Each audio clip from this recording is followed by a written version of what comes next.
Hello everyone, welcome to Bind Edutech. Board पे यहाँ आपके सामने एक प्रश्न लिखा हुआ है।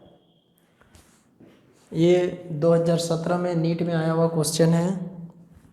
Chapter name units and dimensions में dimensional analysis and its applications. ये क्वेश्चन आपको ये पूछ रहा है कि एक फिजिकल क्वांटिटी है जिसका डायमेंशन है length and that can be formed out of C G and E square by epsilon naught. मतलब लेंथ का जो डायमेंशन है उसको सी जी और E square by epsilon naught के फॉर्म में कैसे रिप्रेजेंट किया जा सकता है। और जो क्वांटिटी यहाँ पर हर एक चीज़ दिया हुआ है उसमें सबका अपना मीनिंग है। जो सी है वो आपको वेलोसिटी ऑफ लाइट है या बोल सकते हैं स्पीड ऑफ लाइट है, और जो बड़ा जी है वो ग्रेविटेशनल कांस्टेंट है, and E square by epsilon naught इसका डायमेंशन फाइंड आउट करना पड़ेगा by the help of Coulomb's law. Let's discover first of all the dimension of each and every one. तो जो सी है वेलोसिटी ऑफ लाइट, उसका dimension straight forward है L T minus one. ये dimension होगा किसका?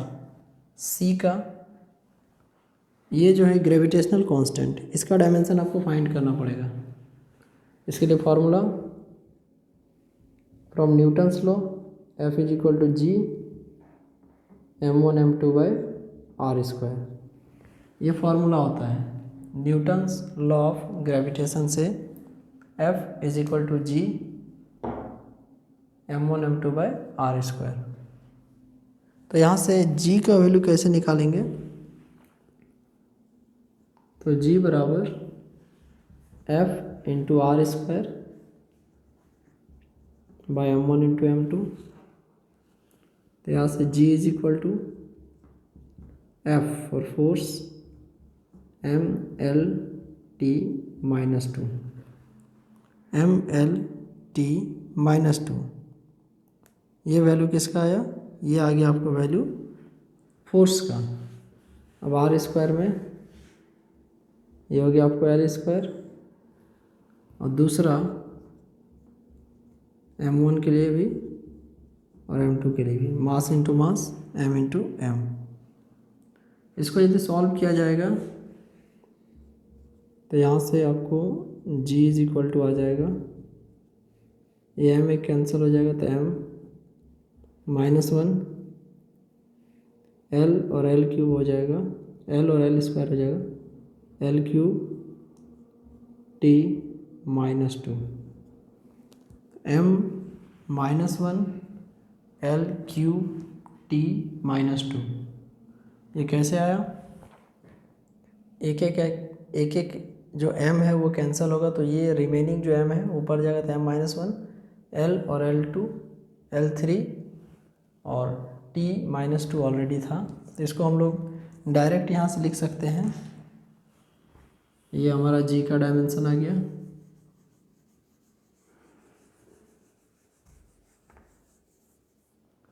अब देखिए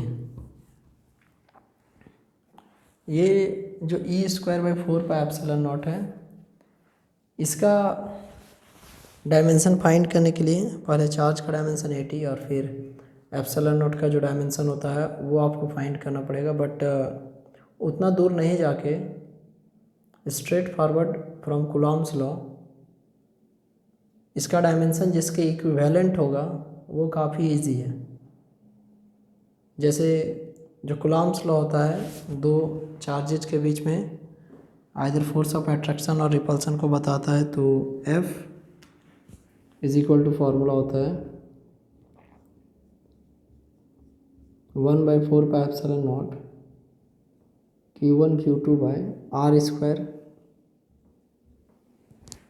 तो यहाँ से मान लीजिए यदि हम लोग Q1 और Q2 को E मान लेते हैं, F बराबर 1/4 pi epsilon naught E into E by R square. ये आर स्क्वायर ऊपर चढ़ा दीजिए, F into R square is equal to E square by 4 pi epsilon naught.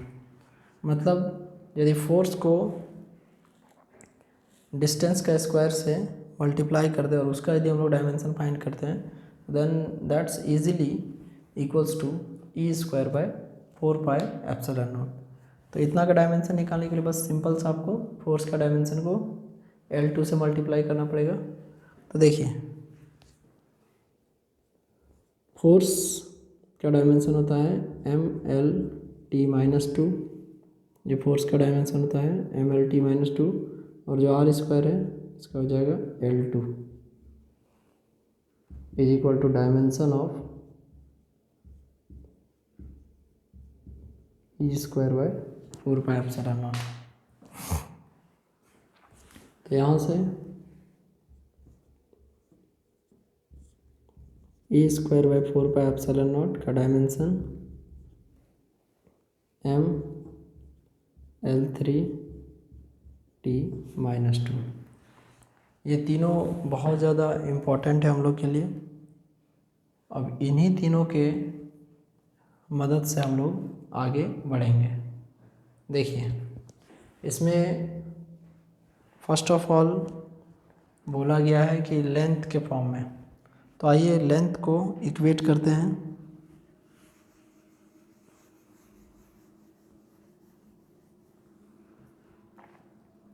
तो क्वेश्चन में जैसा गिवन है उसके अनुसार length L is directly proportional to E square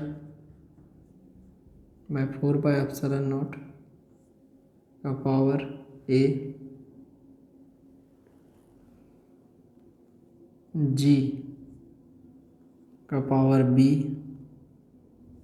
और जो C है इसका पावर हम लोग C लिख देते हैं। ये C का पावर जो C लिखा है इससे आप कंफ्यूज नहीं होंगे। एक जो C है जो कि ब्रैकेट के अंदर है वो स्पीड ऑफ लाइट और वेलोसिटी ऑफ लाइट है, और जो बाहर में C है वो डायमेंशनल पावर को बता रहा है। अब जो लेंथ का डायमेंशन है इसके लिए लिखेंगे हम लोग L। वैसे एक स्टेप और थोड़ा सा इसको एक्सटेंड किया जाना सही रहेगा। L is equal to proportionality sign K E square by 4 pi epsilon naught का पावर A, G का पावर V और C का पावर C। अब इसको यदि इक्वेट किया जाए तो लेंथ का लिख देंगे L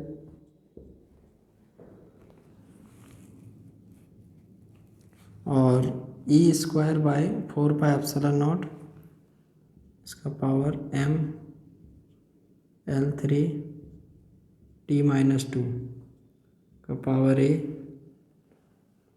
G का पावर B है, आप देख सकते हैं G का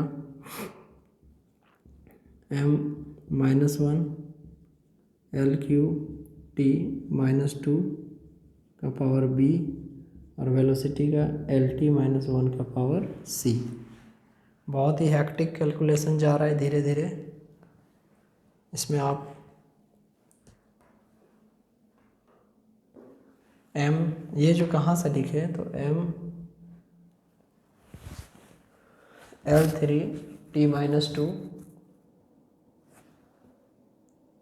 और इसको हम लोग एक बार और फ्रेश वे में लिखते हैं।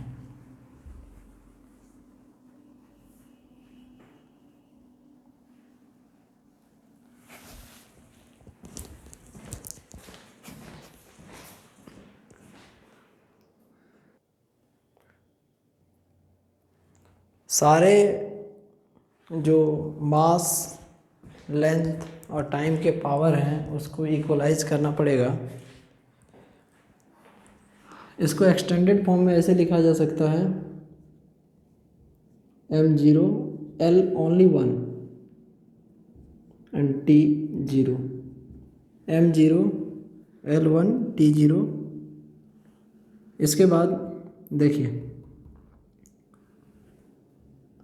M A। अब L के बारे में यदि आप लिखते हैं यहाँ से, तो L का जैसे यहाँ पर L3 है और ये है तो L3A T -2A। M यहाँ -1 है तो M -B, यहाँ से L3B और T -2B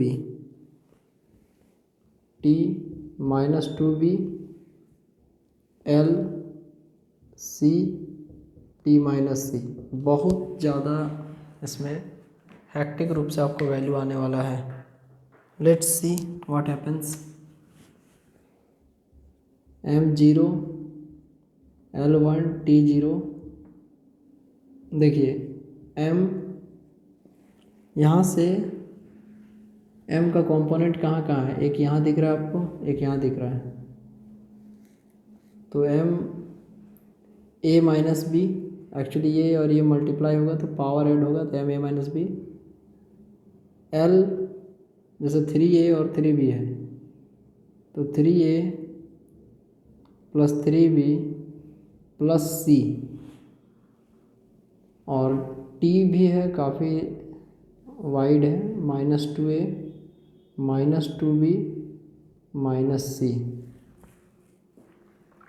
तो इस प्रकार एक बार और देखिए M A -B, यहाँ से L3A + 3B + C और time T -2A -2B -C।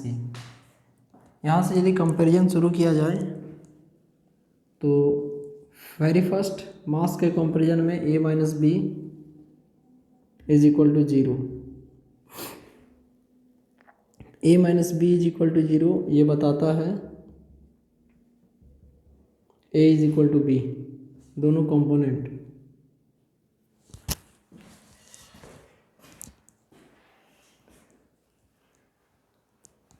ये दोनों कंपोनेंट सेम होंगे।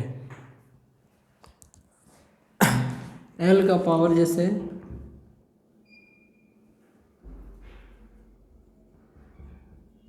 3A + 3B + C = 1।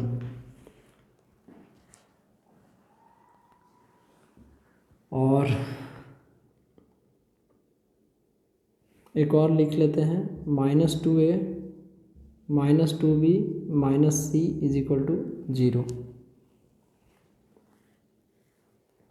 तो यहाँ से C बराबर हो जाएगा -2A -2B। तो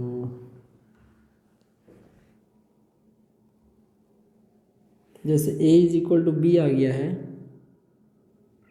तो यहाँ से हम लोग जैसे C बराबर लिखें तो C बराबर, चलिए C बराबर यदि हम लोग यहाँ वैल्यू पुट कर देते हैं तो C =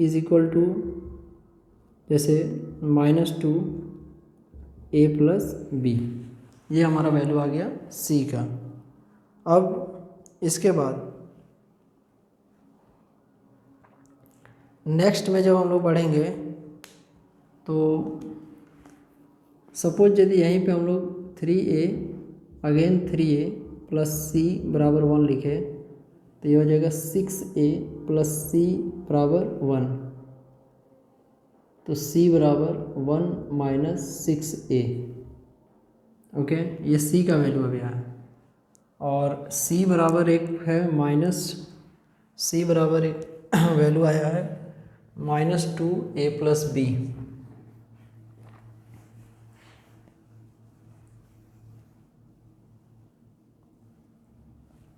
तो यहाँ से 1 - 6A है, इस माइनस को इधर ले आइए तो 6A - 1 = 2A + B।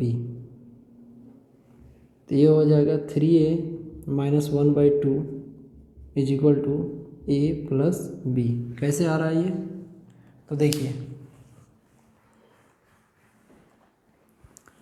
यहाँ से फर्स्ट ऑफ ऑल ये जो 2 वाला टर्म है इसको पूरा में डिवाइड किए तो 6a को 2 से डिवाइड कीजिएगा तो 3 आ जाएगा, और ये -1/2 उधर a plus B. And now चूँकि a और b दोनों बराबर है तो 3a -1/2 is equal to a plus a। ये जो a प्लस a है ये हो जाएगा 2a, तो 3a -1/2 is equal to 2a। अब इस टर्म को आप इधर ले आइए तो 3a minus 2a is equal to 1/2।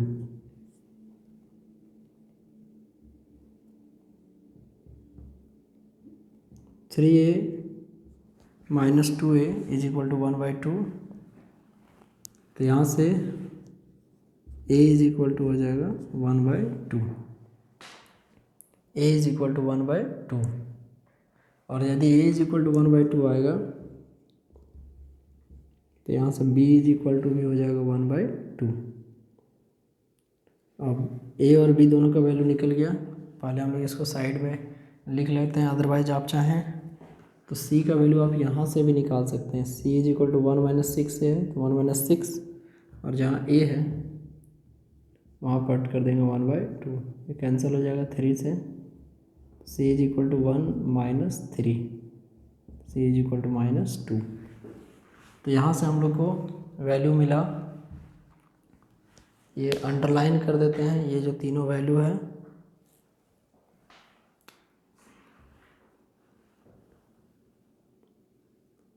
a 1/2, b is equal to 1/2,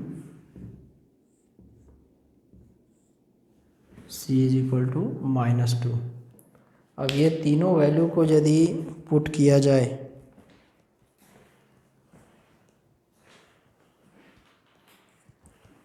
इन तीनों वैल्यू को यदि पुट किया जाए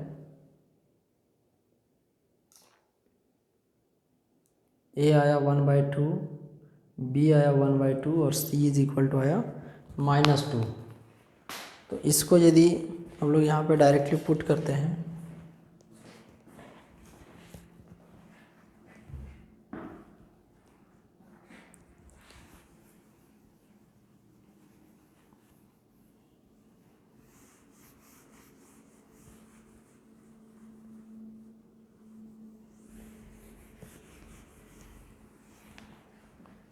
एक शब्द में, इसका आंसर कुछ इस तरीके से हो जाएगा कि dimension of L is equal to E²/4πε0। इसका वैल्यू पावर में a था तो a की जगह 1/2। उसके बाद जैसे जो g था इसका भी पावर आ गया 1/2, और ओनली जो c था c उसका पावर आ गया -2। तो इसको हम लोग क्या करेंगे कि ये जो c का पावर -2 है तो इसको ऐसे लिख देंगे L is equal to 1/c²। ये दोनों में पावर कॉमन है तो g इंटू E² और 4πε0 का पावर 1/2।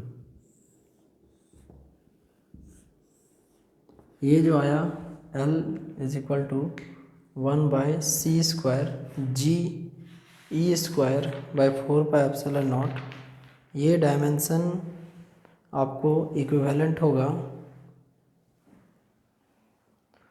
ऑप्शन नंबर डी के। तो ये जो गिवन ऑप्शन है इसका आंसर होगा ऑप्शन नंबर डी। ये 2017 का क्वेश्चन था।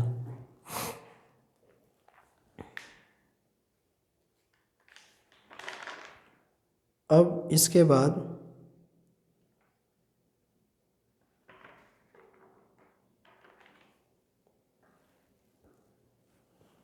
एक नॉर्मल प्रश्न है 2000 ये आया हुआ है आपको 2006 का।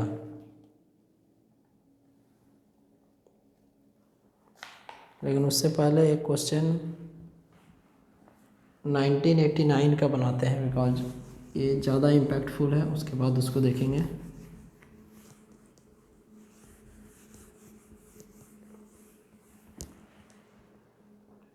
नाइनटीन 89 में एक क्वेश्चन आया था,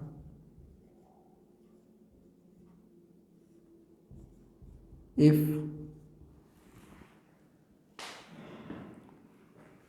x is equal to 80 plus BT square, where x is the distance traveled by the body in kilometer, where x is the distance covered by body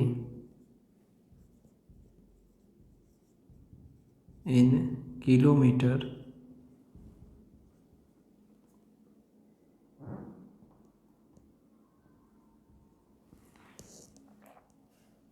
while time t is in second.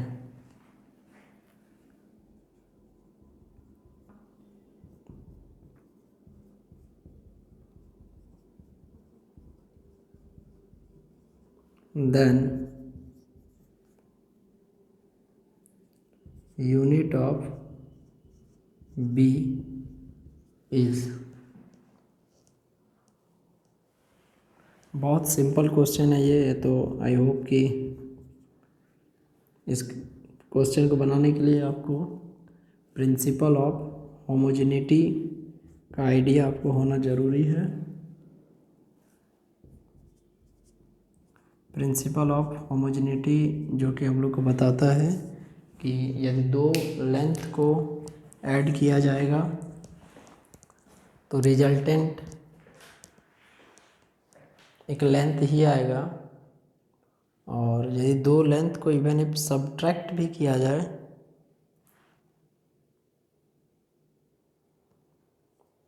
तो आपको एक length ही मिलेगा। तो then इसी पर आगे बढ़ते हुए ये जो आपको सवाल दिया हुआ है, जैसे x is equal to 80 plus BT square, यहाँ पे x जो डिस्टेंस है 80 भी डिस्टेंस को बताएगा और BT स्क्वायर भी डिस्टेंस के ही बराबर है। डिस्टेंस जिसका डायमेंशन होता है L, तो L plus L is equal to L, जो कि प्रिंसिपल ऑफ होमोजेनिटी कहता है यदि लेंथ को जोड़ेंगे तो वो लेंथ के इक्विवेलेंट होगा।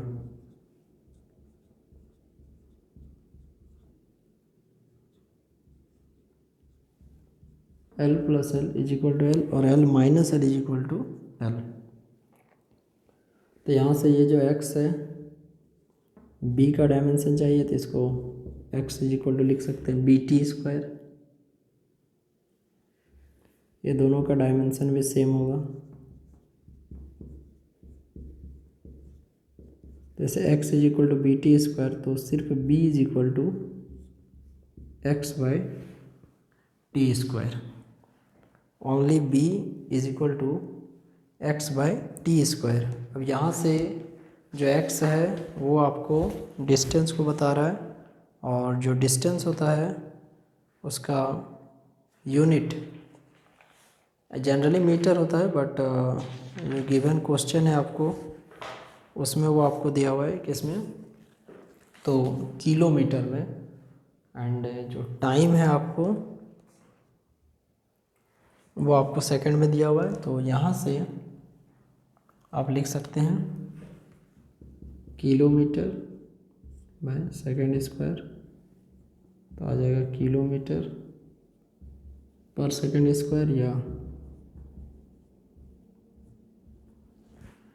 ये दोनों तरह से सही है।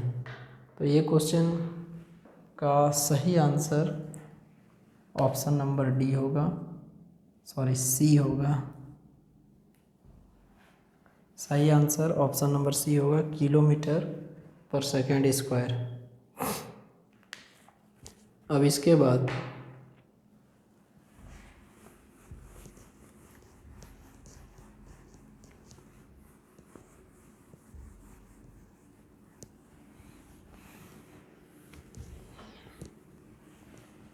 नेक्स्ट क्लास में हम लोग इसके कुछ और प्रश्न जो कि छूटे हुए हैं